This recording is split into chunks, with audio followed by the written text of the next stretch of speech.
পশ্চিমবঙ্গে শুরু হচ্ছে এসআইআর প্রক্রিয়া, অর্থাৎ ভোটার কার্ড ভেরিফিকেশন প্রক্রিয়া। নভেম্বরের 4 তারিখ থেকে আপনার বুথের বিএলও এর জন্য প্রত্যেক ভোটারকে দুটি করে ফর্ম দেবেন। একটা ফর্ম ভোটার তার নিজের কাছে রাখবেন এবং আরেকটা ফর্ম বুথের বিএলওর কাছে দিয়ে দেবেন। তাহলে আসুন দেখে নিই কিভাবে এই ফর্ম ফিল আপ করতে হয়। ফর্মটির উপরে লেখা থাকবে এনুমিরেশন ফর্ম, তার ঠিক নিচে লেখা থাকবে আপনার বুথের বিএলওর নাম ও তার ফোন নম্বর। নিচের ঘরগুলির প্রথম ঘরে থাকবে ভোটারের নাম ও তার ভোটার কার্ডের নম্বর এবং ঠিকানা। দ্বিতীয় ঘরে ভোটারের সিরিয়াল নম্বর, পার্ট নম্বর বা অংশ নম্বর। আর থাকবে বিধানসভা ও লোকসভার নাম ও রাজ্যের নাম। তৃতীয় নম্বর ঘরে থাকবে কিউআর কোড। 4 নম্বর যে ঘর আছে সেখানে আপনার যে ভোটার কার্ডের ফটো বা ছবি আছে সেটা প্রিন্ট করা থাকবে। আর লাস্টের যে ঘর আছে সেটা ফাঁকা থাকবে এবং শেষের এই ঘরটিতে আপনার যে বর্তমান বা এখনকার যে ছবি আছে সেটা বসিয়ে দিতে হবে।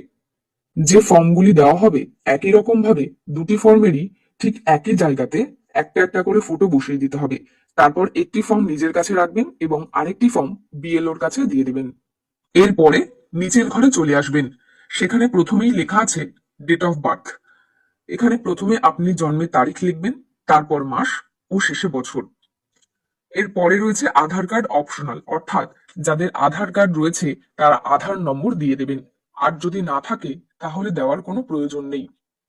এর পরের ঘরে আছে মোবাইল নম্বর, অর্থাৎ সেখানে চালু আছে এমন একটি ফোন নম্বর লিখে দিতে হবে। তারপরে ফাদার্স নেম, অর্থাৎ যে ভোটারের নামে ফর্মটি এসেছে সেই ভোটারের বাবার নাম এই ঘরে লিখতে হবে।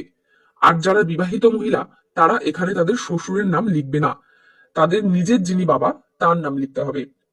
এরপর বাবার ভোটার কার্ড যদি থাকে সেই ভোটার কার্ডের এপিক নম্বর লিখে দিতে হবে। আর যদি না থাকে তাহলে কিছু লেখার প্রয়োজন নেই। তারপর মায়ের নাম ইংরেজিতে বড় হাতের অক্ষরে লিখতে হবে। মায়ের ভোটার কার্ডের নম্বর দিয়ে দিতে হবে। আর যদি না থাকে তাহলে দেওয়ার দরকার নেই। তারপরে রয়েছে স্পাউস নেম, অর্থাৎ যা কিনা স্বামী এবং স্ত্রী দুজনকেই বোঝায়। যদি কোনো পুরুষ এই ফর্মটি ফিল আপ করে থাকেন তাহলে তার স্পাউস মানে তার স্ত্রীকে বোঝাবে।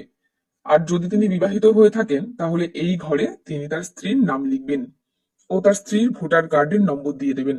পাশাপাশি যদি এই ফর্মটি কোনো বিবাহিত মহিলা ফিল আপ করেন তিনি তার স্বামীর নাম লিখবেন আর ভোটার নম্বর দিয়ে দেবেন। আর যারা বিবাহিত নন তারা এই ঘর দুটো সম্পূর্ণ ফাঁকা রাখবেন।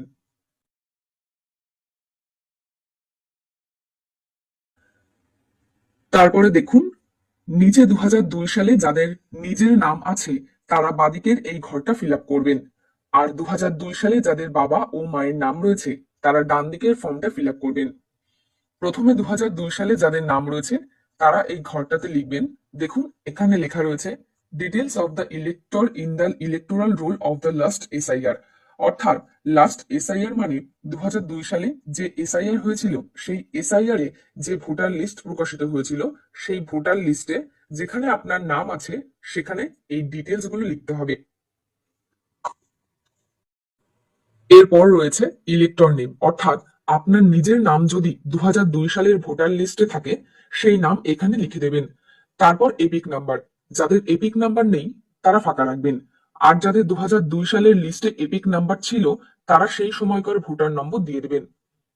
এরপর রিলেটিভ নেম, অর্থাৎ আপনার সঙ্গে সম্পর্কিত যিনি ছিলেন সেই ব্যক্তির নাম এখানে লিখে দেবেন। এরপরে তার সঙ্গে আপনার কি সম্পর্ক ছিল সেটা লিখবেন। তারপর জেলার নাম লিখবেন।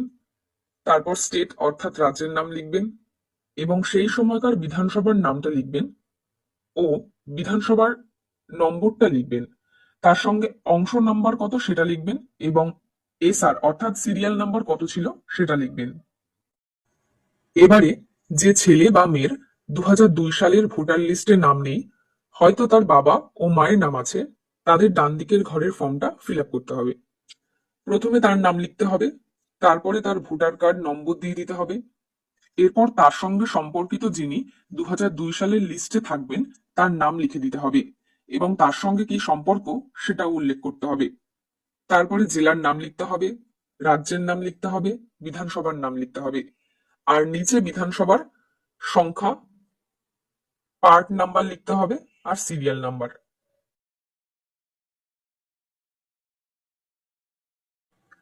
এবং এর নিচে আপনাকে সই করতে হবে। আর যারা সই করতে পারবেন না তারা বাঁ হাতের বুড়ো আঙুলের টিপ ছাপ দেবেন এবং নিচে আপনার বুথের যিনি বিএলও তাকে সই করতে হবে। এই দুটো ফর্মেই বিএলও সই করবেন। একটি ফর্ম তিনি নিয়ে যাবেন এবং আরেকটি ফর্ম আপনার কাছে থাকবে।